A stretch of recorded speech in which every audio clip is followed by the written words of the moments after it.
Hello, beautiful souls, and welcome back to the Medicine Path, where we explore the intersection between modern medicine and ancient wisdom.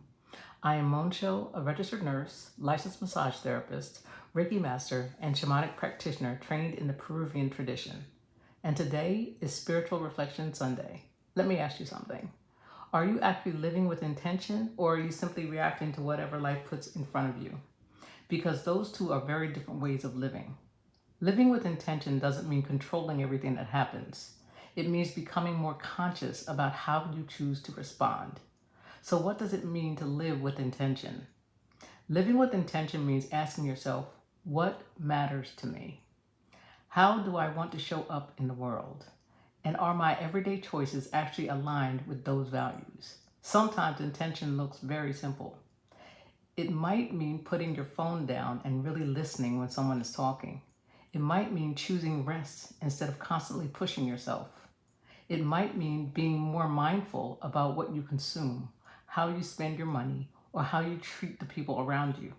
Intention is not about being perfect. It's about being awake to your choices. And there are moments when our individual choices connect to something much bigger. Consider the current water crisis affecting communities in Puerto Rico, where access to reliable, safe water has become a serious concern for many people. I have a friend there living through this crisis right now, and it is not fake news. A crisis like this reminds us of something we can easily forget. Water isn't just something that comes out of a faucet. Water is life. And when something as fundamental as water becomes uncertain, it affects families, health, work, schools, businesses, and entire communities. This is where living with intention can become more than a personal spiritual practice. It can become a community practice. So what can intentional living look like during a crisis? It can mean not wasting what we have. It can mean checking on an elderly neighbor. It can mean sharing reliable information instead of spreading fear.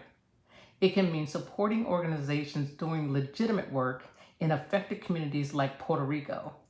It can mean asking, what can I do with what I have? Maybe you can't solve a water crisis, but you may be able to help one person. And sometimes meaningful change begins exactly there. One person, one choice, one act of compassion. Ancient wisdom has always reminded us that we are connected. And many indigenous traditions, there is an understanding that our well-being isn't completely separate from the well-being of the community or the natural world. And that's something worth remembering, because modern life can make us believe that everything is about me, my schedule, my goals, my success, my comfort. But intentional living asks us to widen the lens. How do my choices affect other people? How do they affect the environment? How do they affect the generations that will come after me? Here's your spiritual reflection for this Sunday. Before you make your next decision, pause, take one breath, and ask yourself, is this the life I am intentionally creating, or am I simply reacting to life? You don't have to change everything today. Choose one thing, one intentional conversation, one healthier choice, one act of kindness, one moment of silence, one way to conserve what you have, one way to help someone else, because intention isn't measured by how much you do. It's measured by how consciously you do it. And perhaps that's one of the greatest lessons of a crisis.